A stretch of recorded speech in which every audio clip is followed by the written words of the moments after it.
আসসালামু আলাইকুম প্রিয় দর্শক শ্রোতা, আজ আমি আপনাদের শোনাবো এমন কয়েকজন যুবকের কথা যারা ৩০৯ বছর গুহার মধ্যে আটকে গিয়েছিল।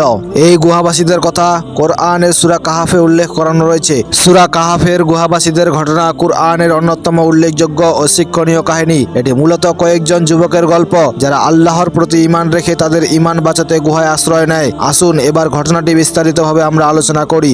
গুহাবাসীরা ছিল একদল যুবক যারা এমন এক যুগে বাস করত যখন তাদের সমাজ মূর্তি পূজা ও কুফরিতে ডুবেছিল। ওই সময়ে সত্যিকার ইমানদার মানুষের জন্য জীবনযাপন করা কঠিন হয়ে পড়েছিল। সমাজের শক্তিশালী এবং প্রভাবশালী নেতারা মানুষকে আল্লাহর ছাড়া অন্য মূর্তিগুলোর পূজা করতে বাধ্য করত।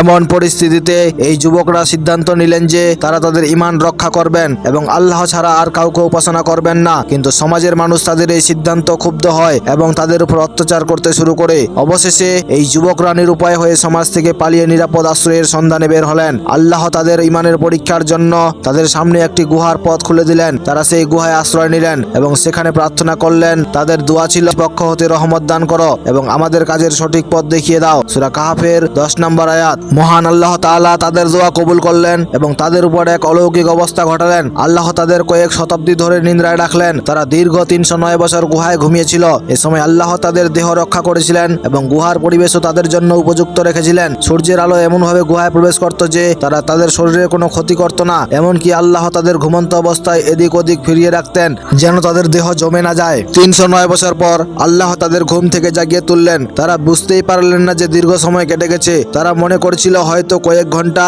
বা একদিন কেটেছে। তারা ক্ষুধার্ত হয়ে পড়েছিল এবং একজনকে খাবার কিনতে শহরে পাঠালেন। তবে তারা সাবধান করছিলেন যে শহরের লোকেরা যেন তাদেরকে চিনতে না পারে, কারণ তারা জানতেন না যে তাদের যুগের মানুষগুলো এখন কেমন আছে। যুবকটি যখন শহরে পৌঁছালো তখন সে আশ্চর্য হয়ে দেখলো যে সমাজ পুরোপুরি বদলে গেছে। তারা যে মুদ্রা ব্যবহার করত তা এখন প্রাচীন ইতিহাস। লোকেরা তাকে চিনতে পারেনি, বরং তার হাতে থাকা প্রাচীন মুদ্রা দেখে তারা অবাক হয়ে গেল এবং সন্দেহ করলো যে সে হয়তো কোথাও লুকিয়ে থাকা সম্পদ খুঁজে পেয়েছে। অবশেষে তারা গুহাবাসীর গল্প জানতে পারে, বুঝতে পারে যে আল্লাহ তাদের দীর্ঘকাল ঘুমিয়ে রেখেছিলেন। শহরের মানুষ তখন আল্লাহর শক্তি এবং তার অসীম ক্ষমতার সামনে বিনম্র হয়ে পড়ে। গুহাবাসীরা এমনভাবে প্রমাণ করলেন যে পুনরুত্থান, পুনর্জীবন সম্ভব এবং আল্লাহ কিয়ামতের দিন সবাইকে পুনরুজ্জীবিত করবেন। এই কাহিনী থেকে আমরা কয়েকটি গুরুত্বপূর্ণ শিক্ষা পাই। গুহাবাসীরা সবকিছু ত্যাগ করার পরেও আল্লাহর উপর ভরসা করেছিল এবং আল্লাহ তাদের আশ্রয় এবং নিরাপত্তা দিয়েছিল।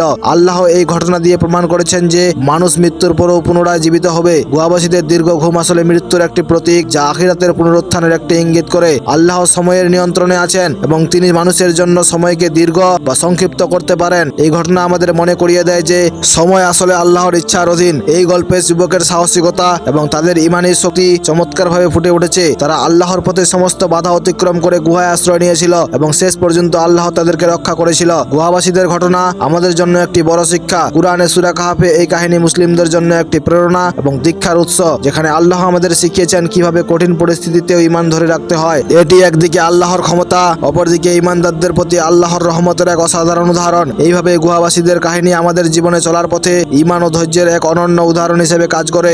বন্ধুরা, আজকের এই গল্পটি আপনাদের কেমন লেগেছে অবশ্যই কমেন্ট করে জানাবেন। গল্পটি যদি আপনাদের ভালো লাগে তাহলে গল্পটিতে অবশ্যই একটি লাইক দিবেন। আর আপনার যে চ্যানেলে যদি আপনারা নতুন এসে থাকেন তাহলে চ্যানেলটিকে অবশ্যই সাবস্ক্রাইব করবেন। আসসালামু আলাইকুম রহমতুল্লাহ।